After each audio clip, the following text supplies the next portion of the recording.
పెద్దలు గౌరవనీయులు పవన్ కళ్యాణ్ గారిని మాట్లాడాల్సిన కోరుతున్నాను.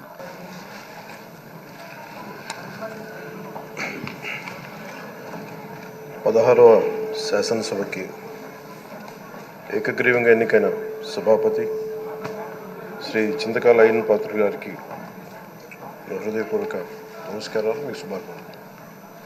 ఇది నేను మొదటిసారి అసెంబ్లీలోకి అడుగు పెట్టడం. ఇలాంటి సుదీర్ఘ రాజకీయ అనుభవం ఉన్న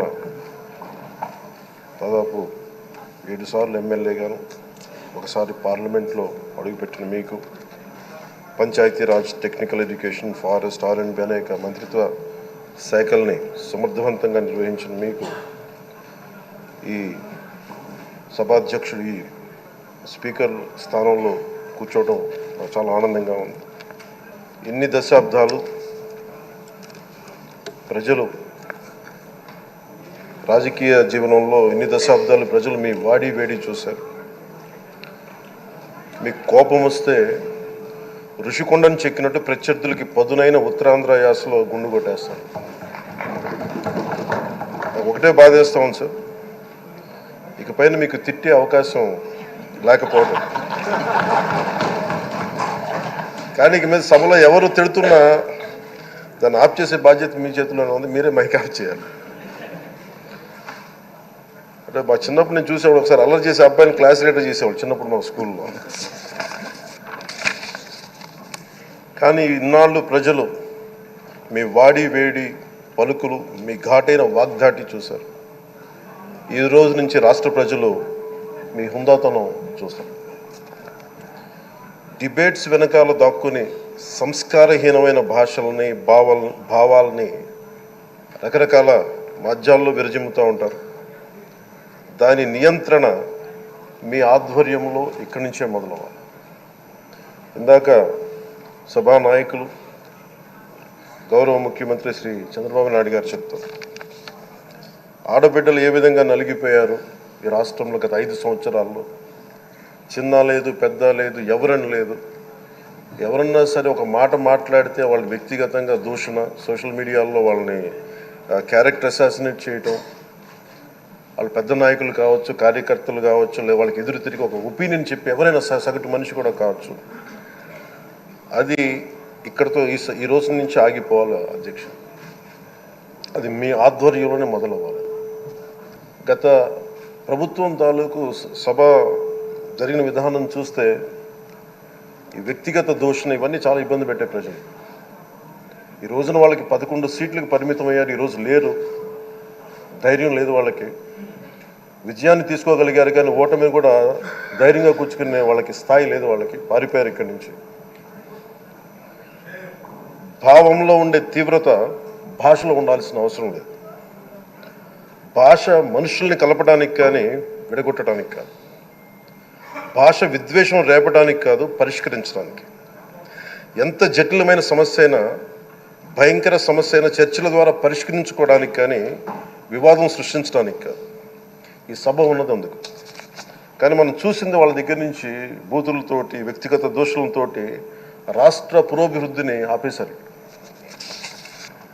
అలాంటి సభ కాకుండా ఇందాక మన పెద్దలు శ్రీ గౌరవ ముఖ్యమంత్రి చంద్రబాబు గారు చెప్పినట్టుగా ఇది భవిష్యత్తుకి ఇది ఒక ప్రమాణం అవ్వాలి.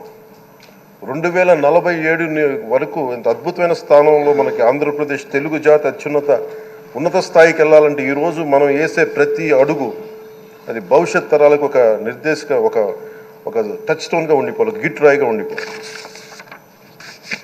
ఈ రోజున ఈ సభలో ఉన్న గౌరవ సభ్యులందరూ చట్టాలు చేయడానికి ఉన్నారు, చట్టాలు ఉల్లంఘించడానికి కాదు.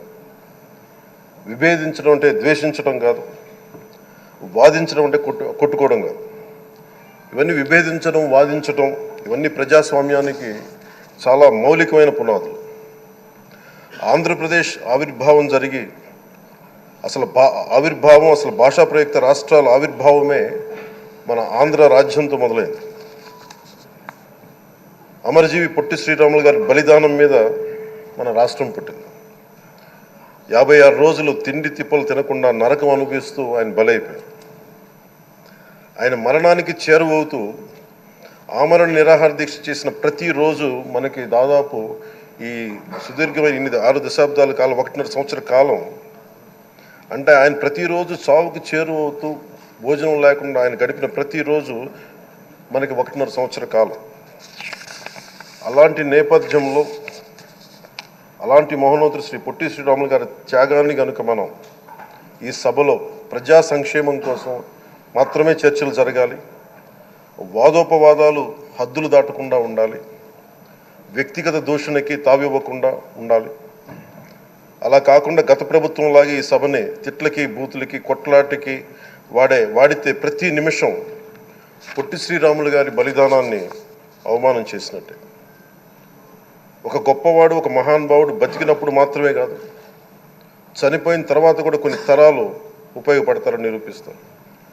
అలాంటి కోవకు చెందిన మహానుభావులు ఆంధ్ర రాష్ట్ర సృష్టికర్త, భాషా ప్రయుక్త రాష్ట్రాలకు శ్రీకారం చుట్టిన ద్రష్ట, అమరజీవి శ్రీ పొట్టి శ్రీరాములు గారి స్మృతిలో ఒక విలువలతో కూడిన ఒక సత్సాంప్రదాయాన్ని తెరలేపుతూ మీ ఆధ్వర్యంలో ఈ సభ జరగాలని, ఈ 5 ఏళ్ల ప్రజాప్రస్థానంలో ఈ విలువైన 5 ఏళ్ళు రాబోయే తరానికి గొప్ప భవిష్యత్తునిచ్చేలా, అన్నం పెట్టే రైతుకి, కౌలు చేసుకునే రైతుకి, రైతు కూలీకి అండగా ఉండేలా, మహిళలకి భద్రతతో పాటు ఉన్నత స్థాయికి ఎదిగేలా, ప్రభుత్వ ఉద్యోగులకి భద్రత కల్పించేలా, పశువు పక్షి ప్రకృతి సర్వజనులందరికీ కూడా మతాలకి ప్రాంతాలకి అతీతంగా సుభిక్షంగా అభివృద్ధి పదంలో ఆంధ్రప్రదేశ్, ఆంధ్ర రాజ్యం అద్భుతమైన ప్రగతి సాధించేలా ఈ చర్చలు సాగాలని కోరుకుంటూ, సభాపతి అయ్యన్న పాత్రుడి గారికి